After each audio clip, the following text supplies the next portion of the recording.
Hello, everyone, and welcome back to our Redeemer Lutheran Church Bible study on the book of Acts. I'm Pastor Eric Kleinschmidt with you once again after a week off with Acts chapter 22 and 23. Now, we'll be drawing a lot upon what happened in chapter 21, particularly Paul being arrested in Jerusalem with the accusation that he brought Gentiles into the Jewish-only part of the Temple Mount.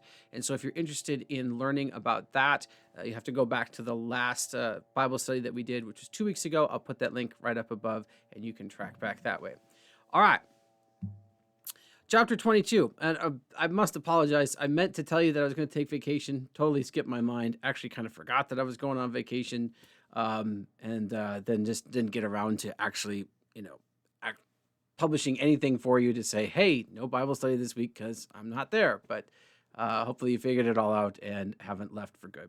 All right, chapter 22, let's look at the text. Paul has been arrested.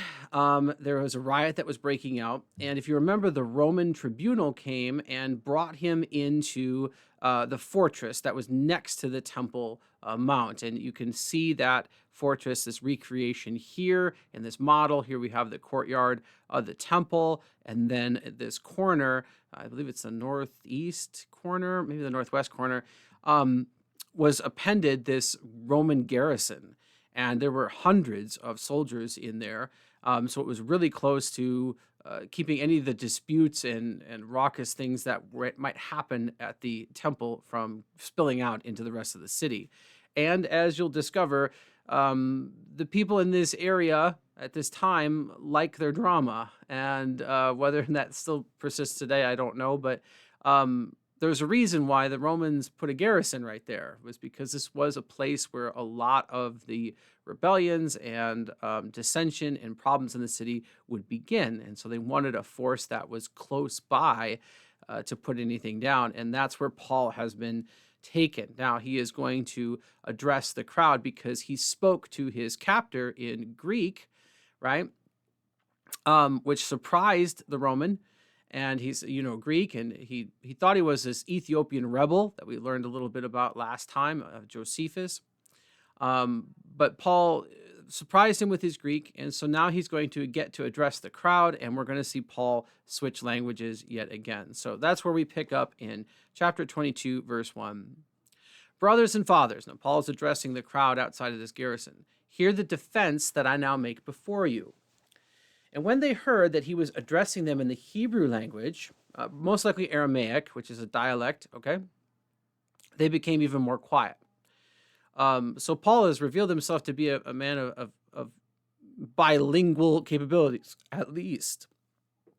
He actually probably spoke more than that, because in addition to Aramaic, which is the common Hebrew dialect, he also spoke Temple Hebrew, I'm sure, and then also Greek, because he just addressed his Roman captors in Greek.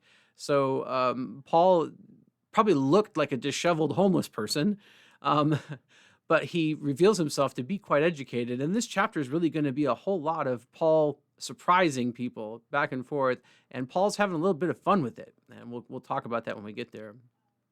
So what does Paul say? He begins saying that I'm a Jew, born in Tarsus in Cilicia, but brought up in this city, educated at the feet of Gamaliel. Gamaliel was a well-known and well-respected rabbi, all right? He does occur elsewhere in the scriptures. Paul is saying, listen, I have credentials, and I am one of you, and I have an education, and I was top of my class, is essentially what Paul is saying. According to the strict manner of the law of our fathers, being zealous for God, as all of you are this day, he praises them.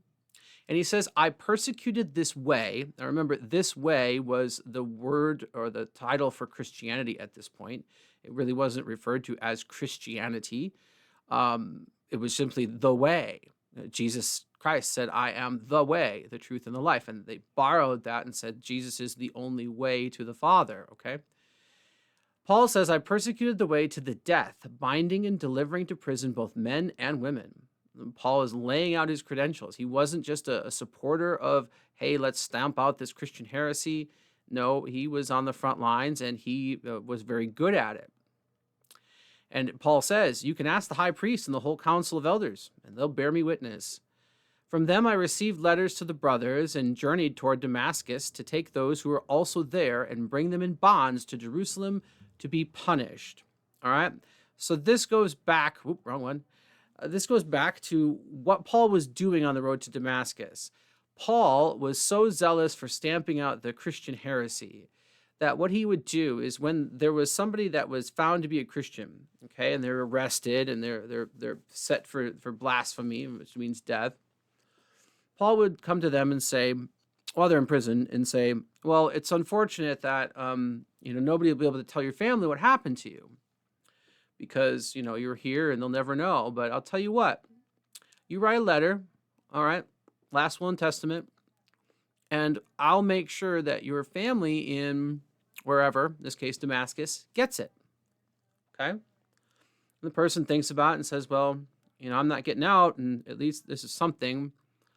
Maybe Paul is being kind. So they would write a letter, and they'd say, this is where you can reach my sister, okay, or my brother, this address in Damascus. Okay, here you go. And Paul would go to that place, and he would go up there, and he'd knock on the door of that place and say, hey, do you know Ed? Oh, yeah, I know Ed. He's my brother. What's going on? And then Paul might look around and say, do you know that he follows the way?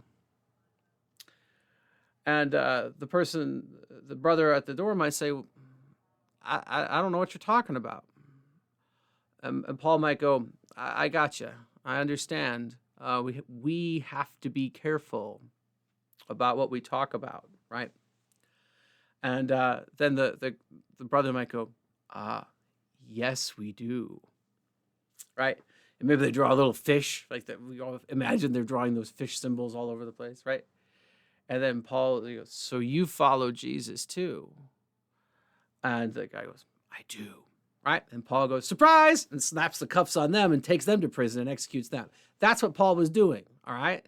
He was that much of a lowlife in terms of persecuting the faith that he gained a lot of popularity for his cruelty in that respect. So he says, listen, you all know what I did to persecute those who are following Jesus Christ.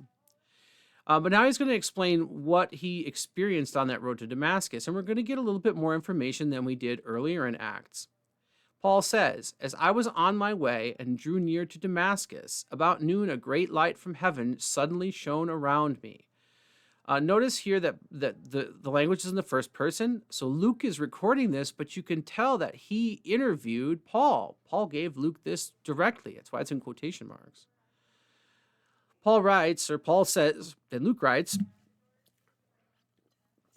and I fell to the ground, and I heard a voice saying to me, Saul, Saul, why are you persecuting me? And I answered, who are you, Lord? And he said to me, I am Jesus of Nazareth, whom you are persecuting. So Jesus actually appears and speaks to Paul. All right. Now, what Paul's going to describe sounds outlandish and ridiculous. Okay. And I'm sure that there's many that say that Paul probably just made it all up, except for two giant facts. One, Paul gains nothing by following Jesus Christ. In fact, he loses everything. He had made a name for himself by persecuting followers of Jesus Christ. And so by giving all that up, and risking death and imprisonment and flogging and all kinds of stuff, Paul doesn't gain anything from this. That's the first clue that tells me that Paul actually did encounter Jesus, something.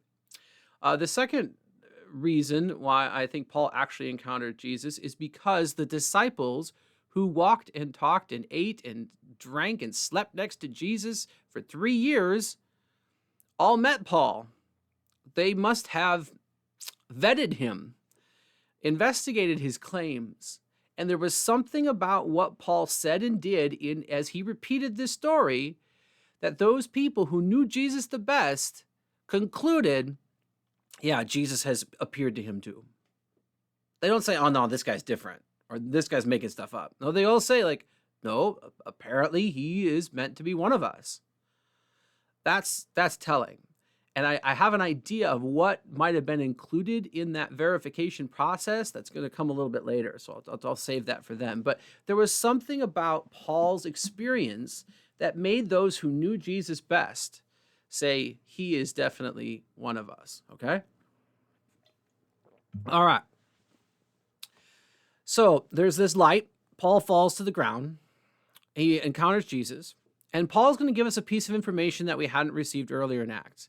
Verse 9, he says, "Now those who were with me saw the light, but did not understand the voice of the one who was speaking to me."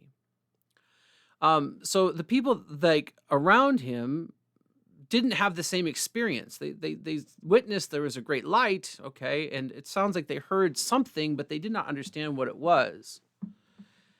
So it wasn't the light that caused everybody to be blind. It was actually the understanding of the message. Because the people that were with him saw the light but didn't understand the message. They did not fall blind. Only Saul fell blind. So even though Paul will assert here in a couple of sentences that he could not see because of the light, it was actually the word which caused him to go blind. A little bit of a fun fact if you read the text carefully and closely. That's what I'm trying to say. "And I said, 'What shall I do, Lord?' And the Lord said to me, 'Rise and go into Damascus, and there you'll be told all that is appointed for you to do.' And since I could not see because of the brightness of that light," see, but it's not really the light that made him blind, because the people who were with him saw the light too, okay? "I was led by the hand by those who were with me," because they could still see, "and came into Damascus. And one Ananias, a devout man according to the law, well spoken of by all the Jews who lived there, came to me, and standing by me said to me, 'Brother Saul, receive your sight.' And at that very hour I received my sight and saw him. And he said, 'The God of our fathers appointed you to know in his will, to see the righteous one, that is Jesus, and to hear a voice from his mouth. For you will be a witness for him to everyone of what you have seen and heard. And now why do you wait? Rise and be baptized, and wash away your sins, calling on his name.'" So baptism here, again, this is Christian baptism. It is the Trinitarian formula, in the name of the Father, Son, and Holy Spirit, that Jesus instituted after his resurrection from the dead and is included in the Great Commission. So that baptism, Ananias himself says, washes away sins. This is one of the reasons why Lutherans believe that baptism forgives sins. Doesn't just mark you as a Christian, doesn't indicate your obedience to Christ. It actually forgives sins. And where do we get that from? Ananias in the book of Acts, right there, okay? Ananias was a Jew because he's talking about the God of our fathers. He was well spoken of by Jews who lived there. So was Ananias around? Did these people know Ananias like they knew Gamaliel? Perhaps. Perhaps Ananias was in the crowd. I don't know. But Paul is gathering this troop around him that gives him a lot of credential, okay? Now, Paul continues, "When I had returned to Jerusalem," now we're stepping in after his time that he spent learning, okay, with Ananias. Paul is going to go to Jerusalem. He's praying in the temple, and he says he fell into a trance. Now, what does that mean? I don't know. But what I find interesting is while he's in this altered state, whatever it is, I saw him. Who is the him? "Make haste and get out of Jerusalem quickly, because they will not accept your testimony about me." Paul says, I saw Jesus in the temple at Jerusalem. Okay? Now, Paul says that he saw Jesus in the temple in a vision, and that Jesus spoke to him. Okay?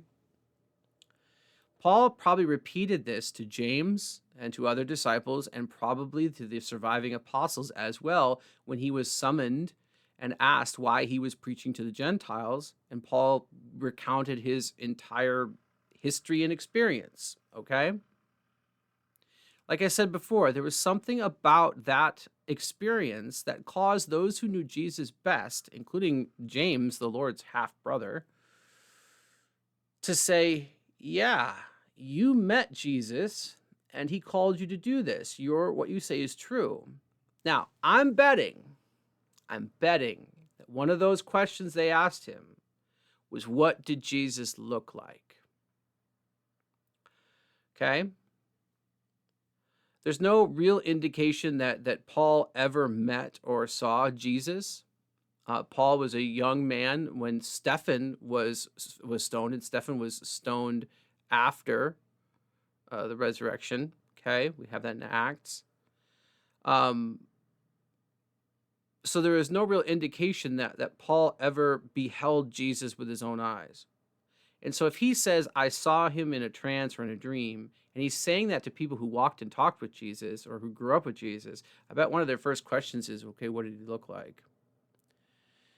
And apparently, in my mind, as I track through this, Paul described him satisfactorily, because these people go and say, all right, yeah, you really did meet Jesus. Huh, okay. He didn't describe someone who goes, that's not what Jesus looks like at all. So you're obviously telling a lie. No, whatever happened, and whether it was a visual recounting of what Jesus looked like to those who know him best, or whether it was just something about the way that Paul described this, the people who knew Jesus the best agreed that Paul had met him. And that is a big, big statement of authenticity in my book. So, all right, just something to think about. So he saw Jesus, and he said to him, make haste, get out of Jerusalem quickly. They will not accept your testimony about me. And I said, Lord, they themselves know that in one synagogue after another I imprisoned and beat those who believed in you. And when the blood of Stephen, your witness, was being shed, I myself was standing by and approving and watching over the garments of those who killed him. And he said to me, go, for I will send you far away to the Gentiles. So now Paul has just revealed that Jesus told him that he would be an apostle to the Gentiles. This is the very reason why Paul was in trouble right now anyway, because he was preaching to the Gentiles, and supposedly his accusers had concocted this idea that he brought a Gentile into the court of the Jews. All right? This reminds the crowd of why they were angry. They quieted down up here when he started speaking Hebrew to them. All right, and now they're angry again, because we're going to see 22. Up to this word, Gentiles, they listened to him. But then they raised their voices and said, away with such a fellow from the earth, for he should not be allowed to live. Same thing they said about Jesus. And as they were shouting and throwing off their cloaks and flinging dust into the air, that is, they're getting ready to stone him, the tribune, Roman official, ordered him to be brought into the barracks. Okay, so he's bringing him out from wherever he's out here, maybe out here down at the bottom of these steps. Now he's being brought inside the walls. All right. And the tribune says, I don't know what's going on, so let's flog him and find out. Saying that he should be flogged, examined by flogging, to find out why they were shouting against him like this. This was common practice. All right. If there was something like, well, we don't know who's telling the truth, let's beat him, and under pain of torture, let's see what he actually will confess. If you whip him and he still maintains his innocence, then maybe, yeah. But if you offer like, hey, we're going to keep whipping you until you repent or you admit, and he rolls over right away, like, okay, all right. So this is common practice. But there's a problem here, and this is going to be one of the surprises that Paul holds off a little bit on, so we have to wait for that.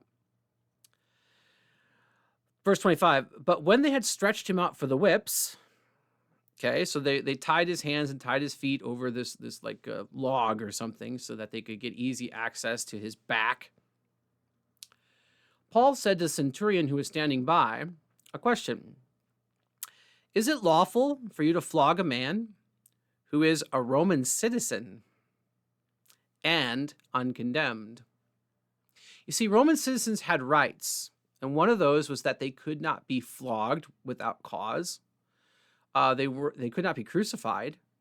That was if you had Roman citizenship, you were spared the death of crucifixion, because it was considered so bad that it wouldn't be to do it to a Roman citizen was to besmirch the empire. And you had a right to trial. And Paul is saying, listen, not only have I not had a trial, but also I'm a Roman citizen and can't be whipped without due cause. So what are you doing? The centurion immediately goes, whoa, wait a minute. Here you have an underling who's just like, what do you mean you're a Roman citizen? Nobody Nobody checked your papers? Like, you're kidding me, right? I'm sure that happened. People say, well, I'm a Roman citizen. You can't do this. And they're like, no, you were born here. No, you're not. But so the centurion is enough afraid of this that he goes to his superiors. The centurion hears this. He went to the tribune and said to him, what are you about to do? He's like, I'm just following orders, man. This is on you. This man is a Roman citizen. The tribune panics and came to him and said, tell me, are you a Roman citizen? And Paul said, yes. The tribune answered him, I don't believe you, because I bought my citizenship for a large sum, and you look like a homeless person, is what he's saying. But Paul said, I'm a Roman citizen by birth. We're not told exactly how that citizenship came, but this is not the time for Paul to be lying about it. All right? So, as soon as they hear that he is a Roman citizen by birth, everybody realizes that they have just crossed a line and they are in trouble if anybody higher than them finds out about it.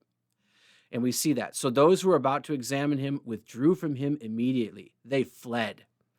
The tribune also was afraid, for he realized that Paul was a Roman citizen and that he had bound him.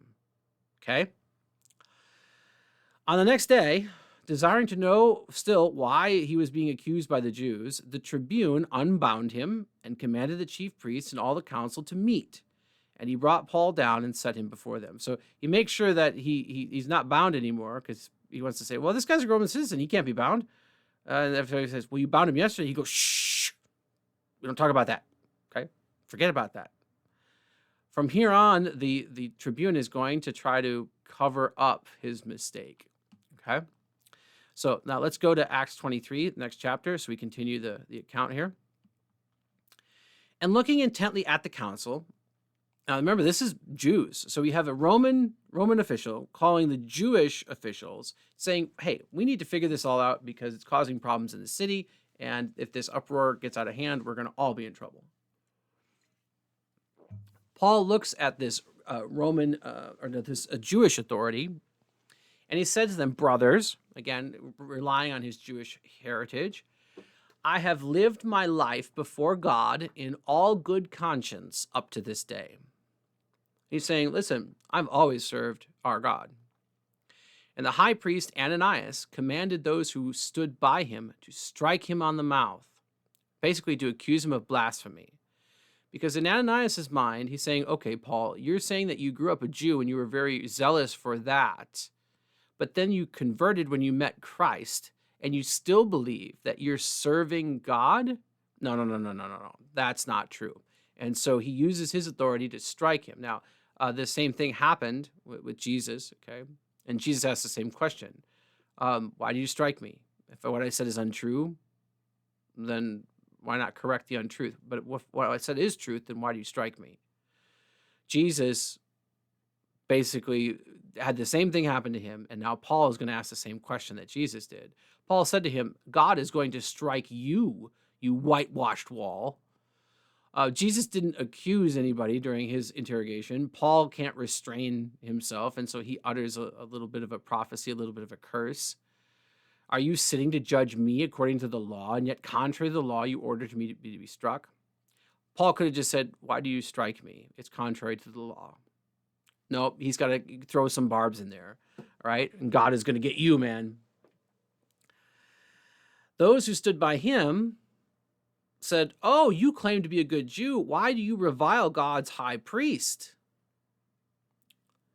And Paul said, I did not know, brothers, that he was the high priest. For as it is written, you shall not speak evil of a ruler of your people. Paul here recites the fourth commandment, okay? To honor father and mother, and by extension, the authorities over us. He's saying, yes, Paul apologizes. How did Paul not know who the high priest was? Guess what? The high priest changed a lot. A lot. All right? So we can't expect Paul to know who was in power. This high priest, Ananias, will actually be assassinated by the Sicarii, the dagger. We talked last time about Assassin's Creed, the video game, right? That there were these these assassins, these Jewish assassins that were thinking they were doing God's will by taking out political leaders who weren't being really Jewish or were cooperating with the Romans or whatever. And Ananias would be one of those murders that they carried out. Um, how did he come? You can't blame Paul for not knowing the inner workings of a city that he hasn't been into for quite a while, right?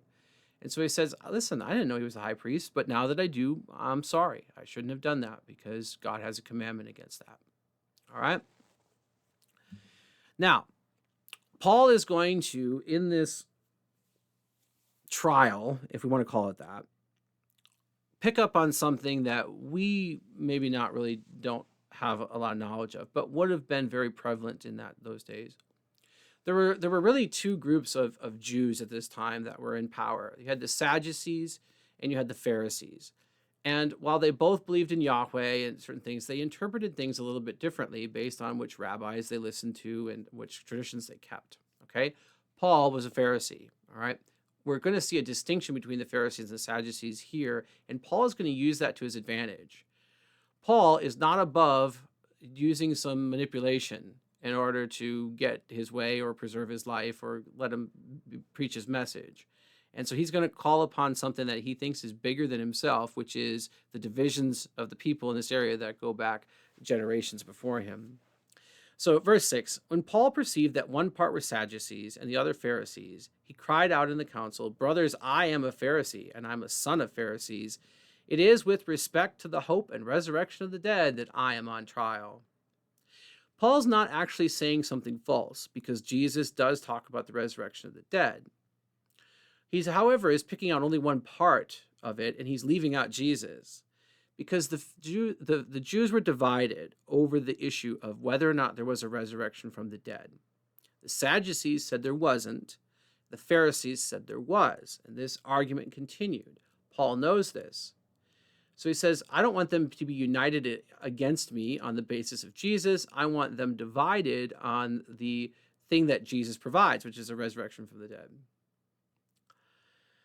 So Paul says, hey, the reason why they're upset, Pharisee brothers, is because I believe in the resurrection from the dead. He leaves out that it's because of Jesus, right? And immediately those Pharisees go, oh, they've circled the wagons, right? It's like a Republican or a Democrat, right? That you might have your disagreements, they might in their political parties, but then when they're attacked on an issue by the other party, then they circle the wagons, right? And it's all support all the time. At least that's how it's supposed to be, I guess.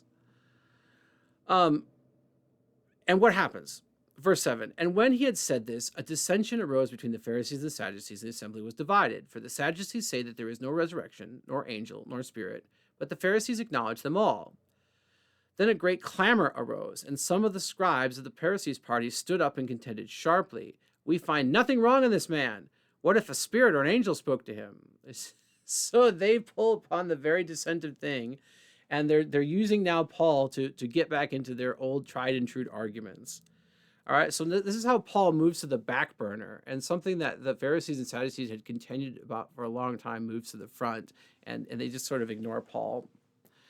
When the dissension became violent, see, there you go. Now you got them coming to blows over this. It's like British Parliament. You see that on TV with their white wigs. They're all yelling at each other. Now, like, they're forgetting about Paul. You can imagine Paul's just kind of sitting there smirking, like, okay, they almost whipped me and then found out I was a Roman citizen. So that was fun. And now they thought that they had me, but I know them too well, and they can't resist an argument about the resurrection of the dead. Little do they know that Jesus is the one who brings that, but hey, let's let them go because, well, I got nothing to do. And the longer they argue about this, the longer it'll take them to decide whether to stone me or not. It's just kind of an interesting, weird thing that's going on. When the discussion became violent, the tribune, the Roman authority, afraid that Paul would be torn to pieces by them, because, hey, he would be in trouble if a Roman citizen was torn to pieces by a mob and he did nothing, especially if he was the one who brought him to that mob, especially if it's found out that before that he had bound him and almost had him whipped against the Roman law. So the tribune is like, I need to protect Paul at all costs here. So he commands the soldiers to go down and take him by force and bring him into the barracks once again. All right.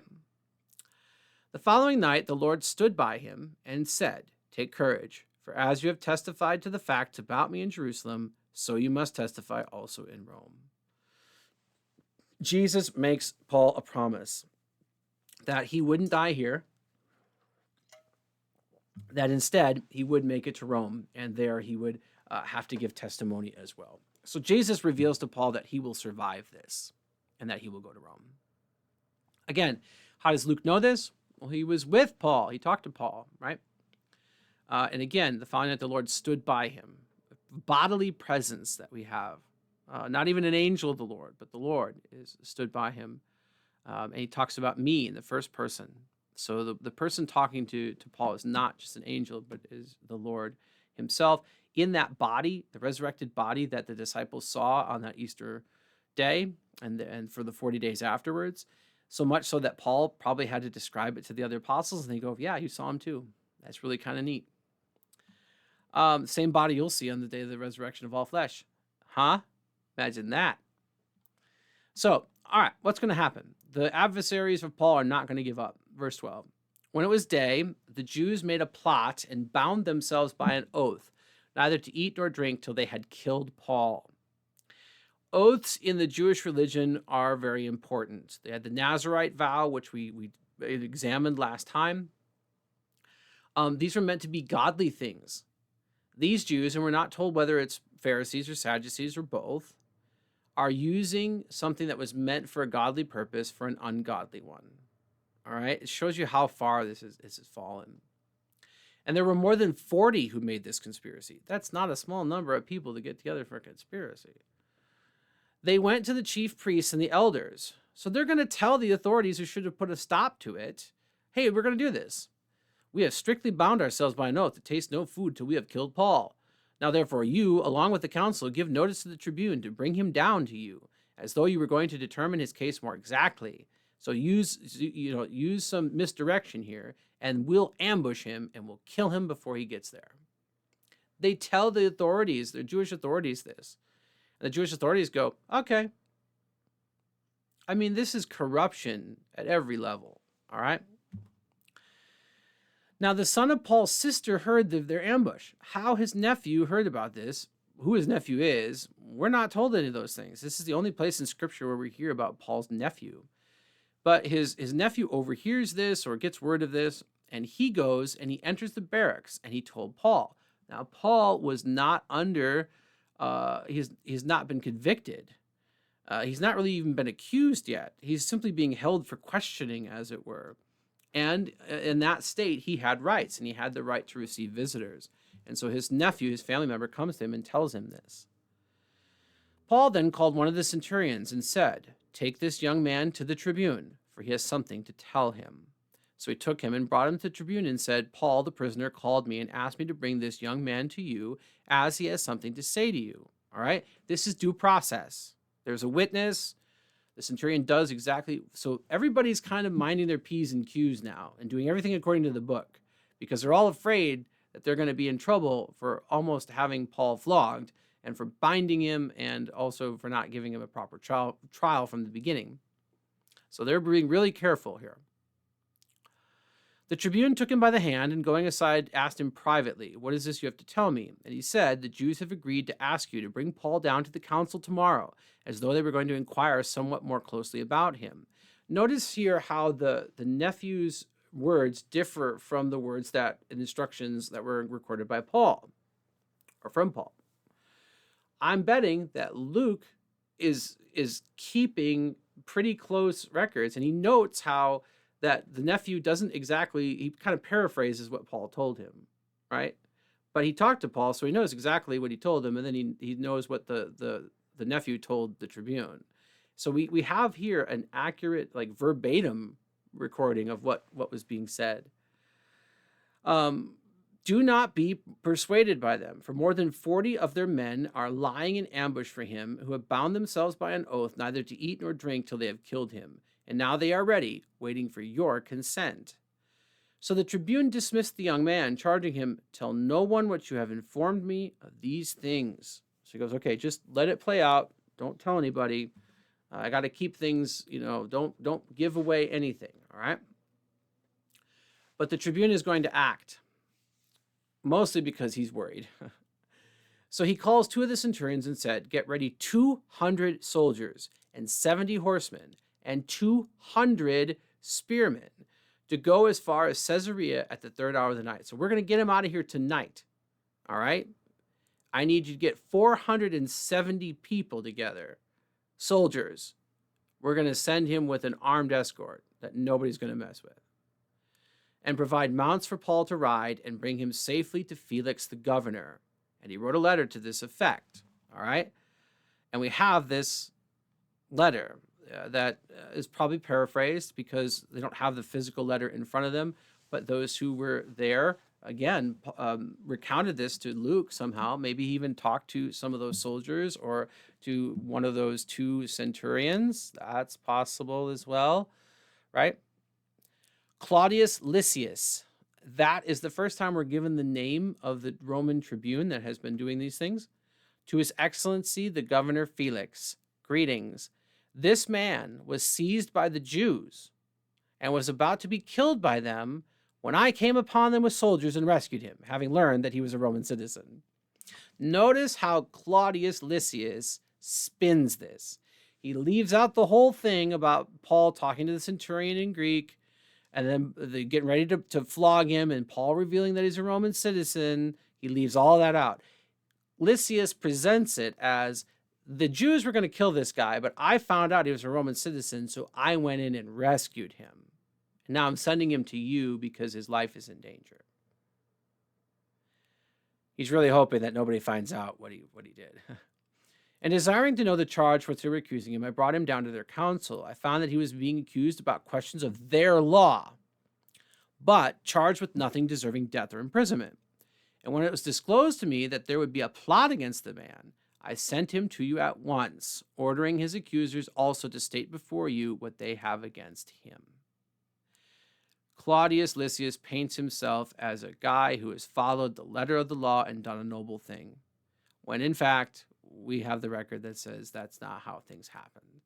It's not entirely untrue. He does send him to him at once. All right. Once he learns of the plot, he gets him out of there. But he redacts some of the history here to shine himself in a better light. So the soldiers, according to their instructions, took Paul and brought him by night to Antipatris. And on the next day, they returned to the barracks, letting the horsemen go on with him. So, we're not sure if the detail, the 400 soldiers, broke the instructions and only went halfway, or if that was their instruction. Like the marching soldiers, you're just going to take him to Antipatris, get him safely out of there, and the horsemen will take him the rest of the way. We're not told if that was the plan or not, but we do have the historical record that that's what happened. When they had come to Caesarea and delivered the letter to the governor, they presented Paul also before him. On reading the letter, he asked what province he was from, and when he learned that he was from Cilicia, he said, "I will give you a hearing when your accusers arrive." And he commanded him to be guarded in Herod's praetorium. Felix, although Felix was apparently a pretty cruel governor, most of the people, the rulers at this time were exceptionally cruel, he does follow the letter of the law. And he doesn't suspect anything is out of the ordinary with Claudius Lysias, and Claudius is probably going, phew, and the centurion who almost whipped Paul is going, phew, right? But Felix says, okay, well, there's a process. When your accusers arrive, we'll do this. It's now entered a matter of fact, just a trial, all right? And that's what we're going to see in the next chapter, okay? So that is Acts chapters 22 and 23. We move pretty quickly through them only because it's a narrative. These things just are happening. We learned about the differences between the Pharisees and the Sadducees, that they quibbled about whether or not there was a resurrection of the dead. We see that Paul was not above using his own ethnic divisions in order to save his own skin. But I think Paul is having a little bit of fun with this, and especially after the fact that he gets Jesus himself who says, you're not going to die here. Paul is given a little bit of license to, like, okay, all right, well, let's have fun with this. If I got to be arrested, we might as well have fun with it. I'll wait until they bind my hands and feet. Then I'll ask him if it's lawful to do this to a Roman citizen. I could have did that at the beginning, but I'll wait until now. Let's see what happens, right? Um, so you get a picture of Paul's personality here too. So there's a lot of interesting stuff that's happening here, and we are distant removed from it because we don't have that history. We're not of that culture. But through a little bit of research and helpful study Bibles and things like that, we can get a picture as to what's really going on here behind the scenes. We'll pick it up next week, God willing. And thank you for studying along with me, and God's blessings on your day. Thank you. Bye bye.